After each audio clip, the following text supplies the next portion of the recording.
नाज़रीन इकराम, मुज़ाकरात से चंद घंटे पहले ही ईरान ने बहुत बड़ा कदम उठाया है। ईरान की सिपाही पासदाराने इनकलाब IRGC ने 2 बहरी जहाज पकड़े हैं। इससे पहले चंद घंटे कबल ही ईरान की तरफ से भी और अमेरिका के सेंटकॉम की तरफ से भी यह तस्दीक हुई थी कि एक अमेरिकी परचम वाले जहाज को ईरान के पासदाराने इनकलाब ने ईरान के साहिल के करीब रोका, ईरान के टेरिटोरियल वाटर्स जो हैं उनके करीब रोका और अमेरिका का यह मौक़िफ़ था कि अमले को हिरासा किया गया और इस बहरी जहाज को कब्जे में लेने की धमकी दी गई, जिसके बाद ये बहरी जहाज जिस पर अमेरिकी परचम था ये ईरान की टेरिटरी से, टेरिटोरियल वाटर्स जो हैं उनसे निकल गया। लेकिन अब जो खबर आई है वो 2 बहरी जहाजों के पकड़े जाने की है। अमला तहवील में ले लिया गया है, कशीदगी अपने उरूज पर है और लेटेस्ट जो 10 बड़ी डेवलपमेंट्स हैं मशरिक़ वुस्ता और ईरान के हवाले से वो आपके सामने रखते हैं जल्दी जल्दी। लेकिन उससे पहले दरखास्त वही कि हमारे इस चैनल को भारत, अफगानिस्तान और पाकिस्तान मुखालिफ मुतअद्दिद अकाउंट्स की तरफ से रिपोर्ट किया जा रहा है। इस रिपोर्टिंग का असर ज़ाहिर करना आपके हाथ में है। इस वीडियो को लाइक करें, एक के बजाय ज्यादा से ज्यादा कमेंट्स करें और अगर हो सके तो इस वीडियो को आपने मुख्तलिफ व्हाट्सएप ग्रुप्स जो हैं उनमें शेयर भी करना है। नाज़रीन इकराम, सबसे पहले तो मैं आपको यह बताऊं कि अमेरिका यह कह रहा है कि आप अपना इंतहाई अफजोदा यूरेनियम जो है वो ईरान से बाहर मुंतकिल करें। लॉन्ग रेंज मिसाइल जिसका जो प्रोग्राम है उसे आप मुकम्मल तौर पर तल्फ कर दें। अब लॉन्ग रेंज मिसाइल के निज़ाम को तल्फ करने का मतलब यह है कि इसराइल ईरान की रेंज में ना रहे। लेकिन इस सब के अंदर ईरान के आइन मुतालबात को मानेगा, इसके इम्कानात भी कम है। और अब रॉयटर्स के मुताबिक अमेरिकन सोर्सेज को साइट करते हुए, उनका हवाला देते हुए रॉयटर्स ने कहा है कि डोनाल्ड ट्रंप जो है इस वक्त एक मरतबा फिर उसका जो झुकाव है वो ईरान में मिलिट्री एक्शन की तरफ बढ़ता जा रहा है। यानी Donald Trump is now leaning towards a military action in Iran. वहीं दूसरी जानिब आज इसराइल की सिक्योरिटी कैबिनेट जो है उसका भी हंगामी इजलास बुलाया गया है और यह हंगामी इजलास भी इसीलिए बुलाया गया है ताकि जो बदलती हुई सूरत हाल है और ईरान के हवाले से कोई फैसला लिया जा सके। अब एक और बड़ी डेवलपमेंट तो यह हुई है कि इससे पहले हमने देखा नाज़रीन इकराम के बहुत कुछ साइमल्टेनियसली चल रहा था और ईरान के लिए अब मुश्किलात जो हैं उनमें इजाफा करने का जो एक सिलसिला है वो भी थमता हुआ हमें नजर नहीं आ रहा था। बल्कि अब अल जज़ीरा ने एक तज्जिया दिया है, क्योंकि इससे पहले वेस्टर्न मीडिया ये खबर दे चुका है, अमेरिकन मीडिया ये खबर दे चुका है कि इसराइल ने अमेरिका को ये कहा कि भाई आपने स्ट्राइक ना की तो हमने कर देनी है, ये मौका बड़ा जरूरी है। इस सब के अंदर ईरान पर स्ट्राइक्स जो हैं उनकी इस वक्त बहुत ज्यादा जरूरत है और अगर आपने ना किया ये तो हम कर जाएंगे। और इस वक्त रिजीम कमजोर है और इस रिजीम को अभी ना गिराया तो इसकी कीमत हमें अदा करनी पड़ेगी। ये इसराइल अमेरिकन मीडिया के मुताबिक ट्रंप एडमिनिस्ट्रेशन को कह रहा है। अल जज़ीरा ने भी तज्जिया दिया है कि some in Israel question it's influence over US as Iran war decision nears. Israel के अंदर अब जो लोग हैं वो इसराइल का जो इंपैक्ट और इन्फ्लुएंस है अमेरिका पर उस पर सवालात उठाना शुरू हो गए हैं और तनकीद होना शुरू हो चुकी है इसराइल के अंदर कि भाई इसराइल ने क्या अमेरिका पे अपना इन्फ्लुएंस सही नहीं रखा, कि अमेरिका अभी तक जंग का फैसला जो है वो ही नहीं ले पा रहा। ये एक बड़ी चीज है, ये कोई छोटी डेवलपमेंट नहीं है।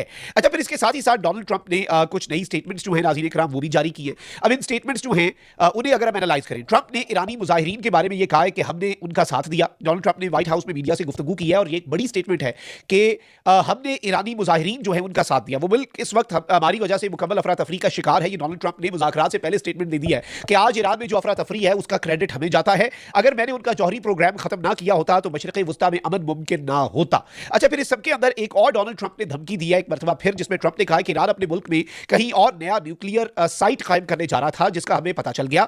हमने ईरान को खबरदार कर दिया कि अगर उसने ऐसा कोई कदम उठाने की कोशिश की तो उसके खिलाफ संगीन कार्रवाई की जाएगी जिसके नताइज इंतहाई तबाहकुन होंगे। अब ये भी कोई छोटी डेवलपमेंट नहीं है, ये भी एक बहुत बड़ी स्टेटमेंट है। इस स्टेटमेंट को हम इग्नोर कतन अंडर ऑल सर्कमस्टांसेस हम इस स्टेटमेंट को इग्नोर नहीं कर सकते। और इस सब के अंदर ट्रंप ने यह कह दिया है कि भाई ईरान जो है उसने अगर सरेंडर ना किया तो संगीन और तबाहकुन हम नताइज जो हैं वो ईरान को भुगतने पड़ेंगे। तो इन तमाम तर चीज़ों को देखकर हमें यह लगता है कि भाई शायद मुज़ाकरात वाले तिलों के अंदर कोई इतना खास तेल जो है वो इस वक्त नहीं है। नंबर 1, एक तो ये चीज हो गई। आगे बढ़ते हैं नाज़रीन इकराम, जो उससे भी अहम तरीन चीज है, जो उससे भी अहम तरीन डेवलपमेंट है वो क्या है। इस वक्त खलीज फारिस जो है और इस वक्त जो पूरी ईरान के इर्द गिर्द सिचुएशन है, USS अब्राहम लिंकन डिप्लॉय हुआ, ईरान के 2 दफा ड्रोन गिराए, अमेरिका जो है उसकी जासूसी के लिए चाइना तक ने अपने बहरी जहाज भेजे, ये सब कुछ हुआ। लेकिन कल जिस तरह से मैंने इब्तदाई में बताया कि ये खबर आई थी और सेंटकॉम ने भी तस्दीक कर दी थी कि अमेरिका के परचम वाला एक बहरी जहाज जो है उसे ईरान के पासदाराने इनकलाब ने रोका। और याद रखिएगा, ईरान के पासदाराने इनकलाब को अब यूरोप ने भी टेररिस्ट ऑर्गेनाइजेशन डिक्लेयर और डेजिग्नेट कर दिया हुआ है। ये IRGC है, इस्लामिक रेवोल्यूशनरी गार्ड कोर, सिपाही पासदाराने इनकलाब, और इनकी नेवी भी है, एयर डिफेंस भी है, एयर फोर्स भी है, फिर इनकी आर्मी भी है और इनके कमांडर्स जो हैं उनके खिलाफ कार्रवाइयां भी इससे पहले होती रही हैं। अब खबर ये आ रही है कि ईरान के पासदाराने इनकलाब ने खलीज में 2 ऑयल टैंकर्स कब्जे में ले लिए हैं। खबरें पहले तो ये थी कि अमेरिका ईरान के इर्द गिर्द एक नेवल ब्लॉकेड लगाएगा और ईरान के साथ ट्रेड करने वाले ऑयल टैंकर्स जो हैं उन्हें अमेरिका कब्जे में लेगा। लेकिन ईरान ने उससे पहले खुद 2 ऑयल टैंकर्स कब्जे में लेकर एक शायद मैसेज दिया है। टाइमिंग बहुत इंपॉर्टेंट है। गैर मुल्की खबर रसाई एजेंसी एजेंसी के मुताबिक गैर मुल्की अमले के हामिल 2 ऑयल टैंकरों को ईंधन स्मगलिंग के इल्जाम में तहवील में लिया गया है।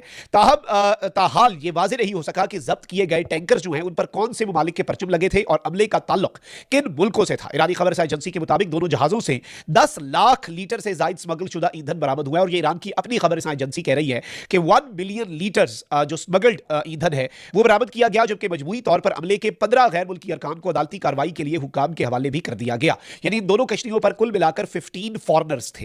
खैर, गैर मुल्की खबर एजेंसी के मुताबिक पासदारान इनकलाब ने यह टैंकर खलीज में वाक़ई ईरानी जजीरे फारसी के करीब तहवील में लिया। पासदारान इनकलाब के बयान में कहा गया कि यह जहाज गुज़श्ता कई माह से स्मगलिंग में मुलविस थे और निगरानी, इंटेलिजेंस मालूमात और समुद्री कार्रवाइयों के बाद इन जहाजों को रोका गया। ख्याल रहे कि ईरान माजी में भी खलीज और आबनाए हुर्मज में ऐसे टैंकरों के खिलाफ कार्रवाइयां करता रहा है जिन्हें ईरान गैर कानूनी ईंधन की तिजारत का हिस्सा करार देता है। ईरान के मुताबिक वो गैर कानूनी होते हैं। कोई भी मुल्क किसी भी चीज को गैर कानूनी कह सकता है। जैसे वेनेजुएला है, उससे जो रूस तेल खरीद रहा था, बाकी ट्रंप ने कहा यह आज के बाद गैर कानूनी है, जो यहां से ट्रेड करेगा इसके साथ ऑयल की तो हम उसे कब्जे में ले लेंगे। इसी तरह से अमेरिका भी प्लान करता है कि ईरान की जो ऑयल की सप्लाईज हैं उन्हें गैर कानूनी करार देकर एक नेवल ब्लॉकेड लगाया जाए। लेकिन ईरान ने यह एक बहुत बड़ा स्टेप उठाया है और ईरान ने इन्हें गैर कानूनी ईंधन की तिजारत का, इल्लीगल ऑयल ट्रेड का हिस्सा करार देकर इन दोनों ऑयल टैंकर्स को कब्जे में लिया है।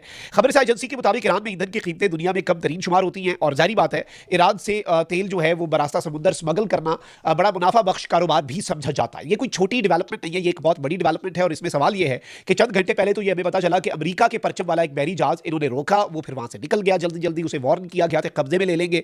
तो क्या ये यूरोपियन या वेस्टर्न इसमें कोई अमला था? और अगर ऐसा होता है तो ये एक बड़ा डिप्लोमेटिक बहरान भी बन सकता है या फिर किसी डायरेक्ट काइनेटिक मिलिट्री एक्शन की बुनियाद भी ये डेवलपमेंट बन सकती है। ये चीज भी आपने अपने जहन में रखनी है। ये एक बड़ी डेवलपमेंट है। अपना बहुत ख्याल रखिए। अल्लाह निगहबान। पाकिस्तान जिंदाबाद।